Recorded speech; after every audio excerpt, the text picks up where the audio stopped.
Swelling part third, that is palpation.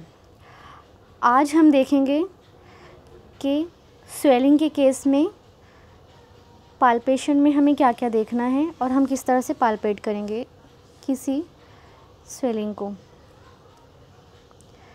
Palpation में हमें 15 points को ध्यान में रखना है,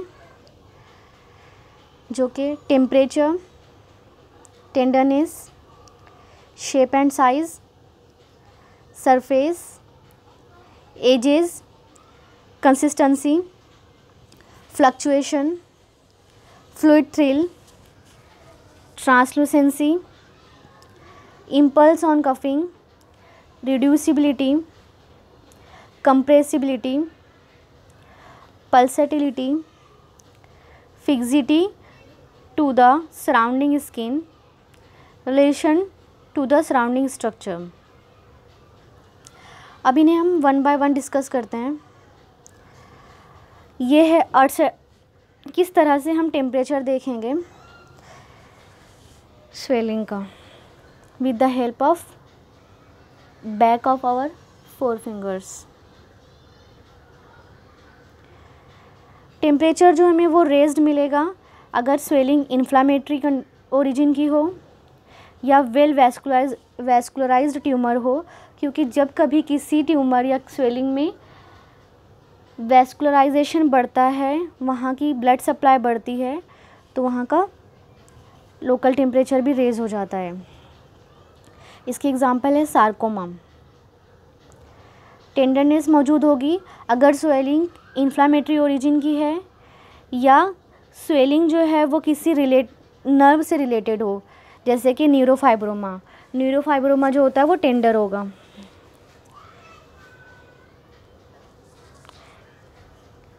शेप एंड साइज़।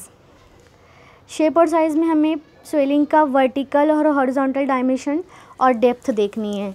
इंस्पेक्शन में हमने सिर्फ एक रफ क्राइटेरिया लिया था, लेकिन इन केस ऑफ पाल्पेशन हम मेजरिंग टेप से या with the help of width of the finger हम मेज़र करेंगे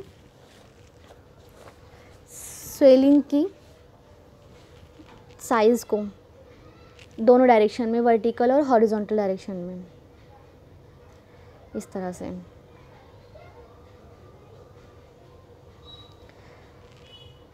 ग्लोब्यूलर स्वेलिंग में हम डायमीटर मेज़र करेंगे और अगर कोई इलोंगेटेड स्वेलिंग है तो उसमें लेंथ और ब्रेड्थ मेज़र करेंगे। अब 4th पॉइंट हमें देखना है surface of the swelling. Surface smooth हो सकती है जैसे कि सिस्टिक स्वेलिंग में मिलती है, लोब्यूलर हो सकती है विद स्मूथ बम्प्स जैसे कि लाइपोमा में होता है। जो सिस्टिक स्वेलिंग होती है उसकी सरफेस स्मूथ होगी।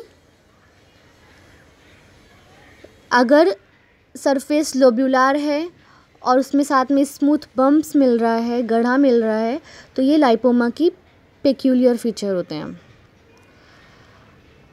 अगर सरफेस नोडुलर है तो ये चीज़ जो है वो मल्टी नोडुलर गोइटर या मैटेड लिम्फ नोड्स में मिलती है। कार्सिनोमा के केस में जो सरफेस होती है वो इरेगुलर होती है। इसी तरह से हमें 5th पॉइंट है एजेस देखने हैं, एजेस ऑफ द स्वेलिंग। जो बिनाइन नियोप्लाज्म होता है वो वेल डिफाइंड और रेगुलर एजेस होते हैं, लेकिन मैलिग्नेंट में नियोप्लाज्म जो होता है उसमें उसकी जो एजेस होती है वो वेल डिफाइंड तो होती है लेकिन वो इरेगुलर होती है। इसी तरह से इन्फ्लामेटरी स्वेलिंग जो होती है वो इल डिफाइंड होती है और डिफ्यूज़ होती है, उसका एजेस जो है वो क्लियरली दिखाई नहीं देते या फिर हम क्लियरली उसको आइडेंटिफाई नहीं कर सकते, वो इल डिफाइंड होते हैं। पाल्पेटिंग सरफेस ऑफ द स्वेलिंग, हम किस तरह से पाल्पेट करेंगे स्वेलिंग को की सरफेस को, और ये है पाल्पेशन ऑफ एज। इस तरह से हमें पाल्पेट करके देखना है कि एज डिफाइंड है, इल डिफाइंड है, वेल डिफाइंड है, रेगुलर है या इरेगुलर है। अब देखना है 6 पॉइंट में कंसिस्टेंसी। सॉफ्ट कंसिस्टेंसी जो होती है वो लाइपोमा की होती है, और हम उसे कब सॉफ्ट कहेंगे कंसिस्टेंसी को, जब वो ईयर लोब्यूल की तरह सॉफ्ट हो। एक स्वेलिंग कब सिस्टिक स्वेलिंग कहलाती है, या उसकी कंसिस्टेंसी को हम कब सिस्टिक कहते हैं, जब वो आई बॉल की तरह, जो फीलिंग हमें आई बॉल को टच करने पे आती है, अगर वैसी फीलिंग किसी स्वेलिंग को टच करने से आती है तो ये कहलाएगी सिस्टिक। ठीक है, सिस्ट एंड क्रॉनिक एब्सेस जो होते हैं वो सिस्टिक होती है उसकी कंसिस्टेंसी। इसी तरह से अगर टिप ऑफ द नोज़ की तरह फीलिंग आ रही है, उसकी कंसिस्टेंसी जो है वो फर्म रहेगी, जो कि फाइब्रोमा में पाई जाती है। अगर कंसिस्टेंसी हार्ड है लेकिन उसमें यील्डिंग हो रही है, ये मतलब हम उसमें गढ़ा पैदा हो सकता है अगर हम उसमें प्रेशर दें तो ये जो फीचर है ये कॉन्ड्रोमा में पाया जाता है। इसी तरह से जो हार्ड कंसिस्टेंसी होती है वो कैसे फील होती है, हमें ब्रिज ऑफ नोज़ की तरह फील होगी। इसी तरह से ऑस्टियोमा या कोई कार्सिनोमा जो होता है, ऑस्टियोमा अगर बोन ट्यूमर है तो इसमें बोनी हार्ड स्वेलिंग मिलेगी, जो उसकी कंसिस्टेंसी होगी वो बोन की तरह हार्ड होगी। और कार्सिनोमा का पेक्यूलियर फीचर है, स्पेसिफिक फीचर ये है कि जब कभी कार्सिनोमा होता है जो उसकी कंसिस्टेंसी होती है वो स्टोनी हार्ड होती है। इसी तरह यूनानी में उसे सुलह खबीसा या सख्त सुलह भी कहते हैं, क्योंकि उसकी कंसिस्टेंसी जो है वो हार्ड होती है। और मैलिग्नेंसी की कंडीशन में, जहाँ पर बाद में अल्सरेशन या फंगेशन वगैरह होने लगता है या लिक्विफिकेशन होने लगता है, तो इसमें वेरिएबल कंसिस्टेंसी मिलती है। पैगेट्स टेस्ट ये किस लिए किया जाता है, स्मॉल स्वेलिंग के लिए करते हैं, उसकी कंसिस्टेंसी देखने के लिए कि आइदर वो सिस्टिक है या सॉलिड है। The centre and peripheries are palpated with index finger. Cystic swelling feels softer at centre than periphery. जो सिस्टिक स्वेलिंग होगी वो सेंटर में सॉफ्ट रहेगी बनिस्बत पेरीफेरी के, लेकिन जो सॉलिड स्वेलिंग होती है वो सेंटर में फर्म फील होती है बनिस्बत पेरीफेरी के। ये उसके डिफरेंशिएटिंग पॉइंट्स हैं सिस्टिक और सॉलिड स्वेलिंग के। फ्लक्चुएशन, कोई भी स्वेलिंग उस वक्त फ्लक्चुएट होती है जब उसमें कोई फ्लूइड मौजूद हो, और ये होता क्यों है, due to transmission of impulse in two directions at right angles to each other. Fluid की वजह से इम्पल्स जो है वो ट्रांसमिट होती है दोनों डायरेक्शन में right angle to each other. Pseudo fluctuation मिल सकता है कुछ स्वेलिंग में जिसमें फ्लूइड मौजूद नहीं है लेकिन फिर भी उसमें फ्लक्चुएशन पॉजिटिव आता है, तो ये एक चीज़ कहलाती है स्यूडो फ्लक्चुएशन, कि वो स्वेलिंग में फ्लूइड मौजूद नहीं है लेकिन फ्लक्चुएशन टेस्ट पॉजिटिव आ रहा है। जैसे कि लार्ज लाइपोमा, मिक्सोमा, सॉफ्ट फाइब्रोमा, कोई वैस्कुलर सार्कोमा हो, या फ्लैशी मसल कॉर्डिसेप्स फिमोरिस, इन सब में क्या मिलता है, सीडो फ्लक्चुएशन मिलता है। फ्लक्चुएशन हमें watching fingers and displacing finger, किस तरह से हमें फ्लक्चुएशन देखना है। जो भी स्वेलिंग है उसके लास्ट एजेस के पास हमारी 2 फिंगर्स होगी, मिडल और इंडेक्स फिंगर, और दूसरे हाथ की इंडेक्स फिंगर से हमें प्रेशर अप्लाई करना है, और पहले वाले हाथ की जो 2 फिंगर से हमने एजेस, स्वेलिंग के एजेस के पास जो फिंगर्स रखी थी वहाँ पे हमें फील करना है और ये देखना है कि वो फिंगर डिस्प्लेस हो रही है या नहीं हो रही है। Method to elicit fluctuation, if the swelling is mobile,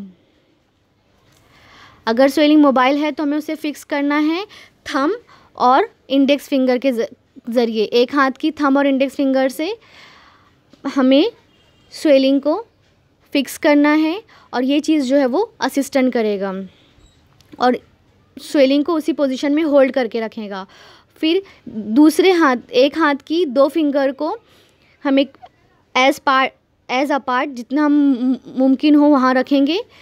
उसके बाद दूसरे हाथ की एक फिंगर से हमें प्रेस करना है at opposite end, feel the impulse and passively lifted up.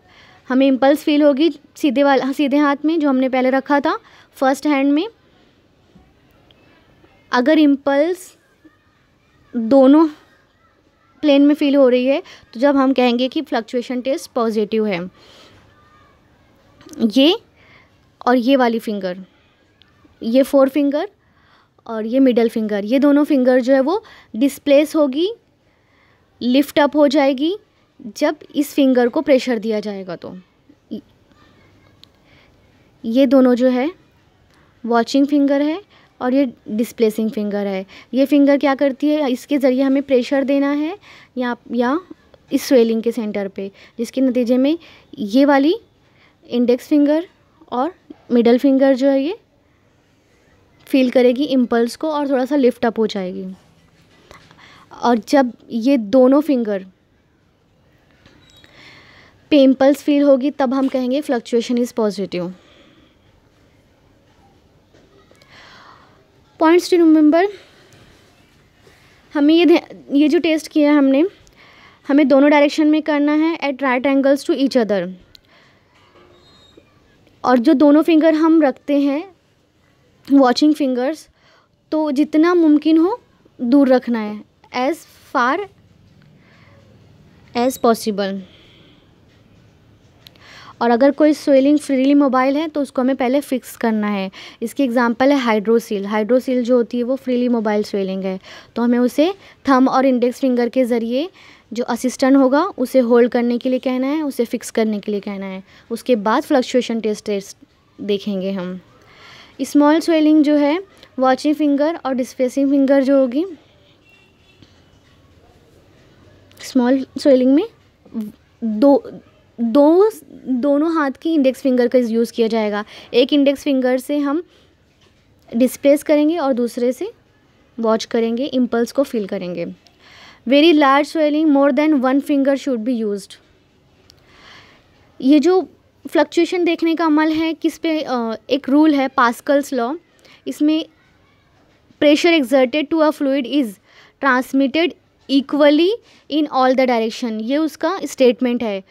तो फ्लक्चुएशन टेस्ट जो होता है इस रूल पे काम करता है, पास्कल्स लॉ पे। अब हमें देखना है फ्लूइड थ्रिल। ये फ्लूइड थ्रिल भी हमें ऐसी स्वेलिंग में मिलेगी जिसमें फ्लूइड मौजूद हो। इसको डेमोन्स्ट्रेट करने के लिए क्या करते हैं, स्वेलिंग को टैप करेंगे 1 डायरेक्शन से, एक साइड से 2 फिंगर से। परकशन वेव जो है वो फील होगी on other side of the swelling with Palmer aspect of the hand. हमें 2 फिंगर से एक साइड में स्वेलिंग के टैप करना है और पाल्मर एस्पेक्ट ऑफ हैंड से परकशन वेव को दूसरी साइड में फील करना है। अगर स्मॉल स्वेलिंग है तो 3 finger are placed on the swelling. The middle finger जो रहेगी वो टैप करेंगे और जो 2 साइड बाय साइड फिंगर्स हैं, middle finger is tapped with the finger of other hand. ठीक है, परकशन करेंगे हम दूसरे हाथ की इंडेक्स फिंगर से। सीधे एक हाथ की मिडल फिंगर को हमें परकस करना है दूसरे हाथ की इंडेक्स फिंगर से, और परकशन वेव को फील करना है जो रिमेनिंग 2 फिंगर्स हैं on each side of the middle finger. Translucency means transmission of light through a swelling. It is exhibited by swelling containing clear fluid. ये भी ऐसी swelling में मिलेगा जिसमें fluid हो, लेकिन fluid should be clear, जैसे water, serum, lymph, plasma, highly refractile fat होता है, तो इसमें ट्रांसलूसेंसी या ट्रांसइल्यूमिनेशन टेस्ट जो है वो पॉजिटिव आता है। To demonstrate this test darkness is needed. तो हमें एक डार्क रूम चाहिए होगा, एक टॉर्च की ज़रूरत होगी। Torch is applied on one side of the swelling. If transmission of light is seen on other side the swelling is said to be translucent. अगर टॉर्च की रोशनी दूसरी साइड में दिखाई देगी तब हम कहेंगे कि ये जो स्वेलिंग है ये ट्रांसलूसेंट है। दैट मीन्स उसमें जो फ्लूइड मौजूद है वो क्लियर फ्लूइड है, जो कि वाटर, सीरम, लिम्फ, प्लाज्मा या हाईली रिफ्रैक्टाइल फैट हो सकती है। इसकी सबसे कॉमन एग्जांपल जो है वो हाइड्रोसील है। इम्पल्स ऑन कफिंग, जो हमने इंस्पेक्शन में देखा था, पेशेंट को कफ करने के लिए कहा था और इंस्पेक्ट किया था स्वेलिंग को कि वहाँ पे इम्पल्स मिल रही है या नहीं, स्वेलिंग एग्जैजरेट हो रही है या नहीं। तो उस पॉइंट को हमें कोलैबोरेट करना है पाल्पेशन में, मतलब with the help of hand we have to feel the impulse. Impulse on coughing is seen in swelling और can be felt in the swelling, जो कि कंटिन्यूटी में हो एब्डोमिनल कैविटीज़ के, जैसे कि कोई hernia, iliopsoas and lumbar abscess. ये इन सारी कंडीशन में इम्पल्स ऑन कफिंग फेल्ट होगी या एक्सपेंसाइल कफ इम्पल्स जो है वो मिलेगी। अगर कोई स्वेलिंग प्लूरल कैविटी के साथ कंटिन्यूटी में है, जैसे कि एम्फाइजेमा नेसिसिटेंस, तो इसमें भी इम्पल्स ऑन कफिंग मिलती है। अगर कोई स्वेलिंग स्पाइनल कैनल या क्रैनियल कैविटीज़ के कंटिन्यूएशन में है, जैसे स्पाइनल और क्रैनियल मेनिंजियोसील। इसी तरह से हमें रिड्यूसिबिलिटी देखनी है स्वेलिंग की, means disappearance of the swelling when it is pressed up on. अगर हम स्वेलिंग को दबाएं जिसकी वजह से वो डिसअपियर हो जाए तो ये चीज़ कहलाती है रिड्यूसिबिलिटी। रिड्यूसिबल स्वेलिंग जो होती है वो अनकॉम्प्लिकेटेड हर्निया हो सकता है, लिम्फ वेरिक्स या वेरिकोसील हो सकती है, सेफेना वेरिक्स, मेनिंजियोसील। ये सारी स्वेलिंग्स जो होती है वो रिड्यूसिबल स्वेलिंग होती हैं। कंप्रेसिबिलिटी क्या होता है? Swelling can be compressed but would not disappear completely. जब हम किसी स्वेलिंग को प्रेशर देंगे तो वो रिड्यूस हो जाएगी, कंप्रेस हो जाएगी, और जैसे ही एज सुन एज हम प्रेशर को रिलीज़ करेंगे तो स्वेलिंग रीअपियर हो जाएगी इमीडिएटली। तो ये चीज़ कहलाती है कंप्रेसिबिलिटी। कंप्रेसिबिलिटी जो है ऐसी स्वेलिंग में मिलती है जिसमें लिक्विड फील्ड हो, और ये स्वेलिंग जो होती है मोस्टली वैस्कुलर माल फॉर्मेशन की वजह से होती है। फॉर एग्ज़ाम्पल आर्टेरियल, कैपिलरी या वेनस हेमेंजियोमा या लिम्फेंजियोमाज, ये सारी स्वेलिंग्स जो होती है वो कंप्रेसिबल होती हैं, मतलब प्रेशर देने पर वो रिड्यूस हो जाती हैं, कंप्रेस हो जाती हैं, और जैसे ही हम प्रेशर हटाते हैं वो रीअपियर हो जाती है इमीडिएटली। देखिए फर्स्ट में स्वेलिंग को कंप्रेस किया गया, पूरी तरह से वो कंप्लीटली कंप्रेस हो गई, स्वेलिंग डिमिनिश्ड इन साइज़, और जैसे ही प्रेशर को रिलीज़ किया गया स्वेलिंग रीअपियर हो गई। Demonstration of compressibility of a swelling. The swelling is pressed with the fingers. The swelling diminishes in size on release of compression. जो डायग्राम डी है उसमें स्वेलिंग रीअपियर हो गई है। इसी तरह से पल्सेटिलिटी देखना है। एक स्वेलिंग कब पल्सेटाइल होती है?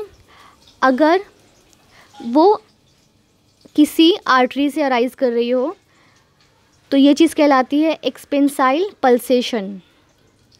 अगर कोई स्वेलिंग किसी आर्टरी के करीब मौजूद हो, बहुत करीब मौजूद हो, तो इसमें जो पल्सेटिलिटी मिलेगी या पल्सेशन मिलेगा ये कहलाएगा ट्रांसमिटेड पल्सेशन। अगर स्वेलिंग बहुत ज़्यादा वैस्कुलर हो तो ये जैसे इसकी एग्जांपल है टेलेंजेक्टेटिक सार्कोमा, तो ये भी पल्सेटाइल होता है। अब कैसे डिटेक्ट करते हैं हम पल्सेटिलिटी को? 2 fingers, 1 from each hand, are placed on the swelling as far as possible. दोनों हाथों की एक फिंगर को स्वेलिंग पे रखना है, जितनी दूर हम रख सकते हैं, मतलब at edges. If 2 fingers are not only raised but also separated with each beat of the artery, अगर आर्टरी की हर बीट पे दोनों फिंगर जो है वो रेज भी हो रही है और एक दूसरे से सेपरेट भी हो रही है, तो ये कहलाएगी एक्सपेंसाइल पल्सेशन. अगर 2 फिंगर रेज तो हो रही है लेकिन सेपरेट नहीं हो रही है each beat of the artery के साथ, तो ये कहलाएगी ट्रांसमिटेड पल्सेशन. ट्रांसमिटेड पल्सेशन किस में मिलती है कि कोई स्वेलिंग आर्टरी के बहुत क्लोज मौजूद हो, और एक्सपेंसाइल पल्सेशन हमें मिलेगा जब स्वेलिंग अराइज करेगी आर्टरी से. इसको डेमोन्स्ट्रेट किया गया है. फर्स्ट फिंगर हमने प्लेस किया दोनों हाथों की इंडेक्स फिंगर को.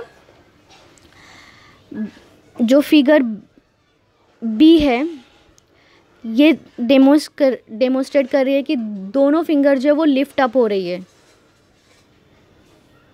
तो ये है ट्रांसमिटेड पल्सेशन. और सी में बताया है कि ये दोनों फिंगर लिफ्ट अप भी हो रही है और एक दूसरे से दूर भी जा रही है, सेपरेट भी हो रही है, मूव अपार्ट. तो this is expansile impulse. That means जो फिगर बी में स्वेलिंग है ये किसी आर्टरी के बहुत क्लोज मौजूद है, और जो फिगर सी में है ये किसी आर्टरी से अराइज कर रही है swelling. Fixity to the surrounding skin. Swelling arising from skin are fix to the skin. इसमें पिंच टेस्ट जो है वो निगेटिव होगा. हमें स्किन को पिंच करके देखना है कि जो स्वेलिंग की ओवरलाइंग स्किन है, जो स्वेलिंग है उससे अडहेयर है या नहीं. इसी तरह ये चीज़ पिंच टेस्ट जो है वो निगेटिव किस में मिलता है, पैपिलोमा, एपिथेलियोमा और सीबेसियस सिस्ट. इन 3 कंडीशन में स्किन से फिक्स होगा. इसी तरह से कार्सिनोमा अगर इन्वॉल्व कर लेता है स्किन को, तब भी स्वेलिंग फिक्स हो जाती है स्किन से. हम किस तरह से डेमोन्स्ट्रेट करेंगे स्किन की फिक्सिटी को? पिंच करके देखना है हमें स्किन को. अगर हम स्किन को पिकअप कर सकते हैं from the swelling, that means pinch test is positive, और अगर हम पिंच नहीं कर सकते तो that is negative. Relation to the surrounding structure. क्यों ज़रूरी है ये?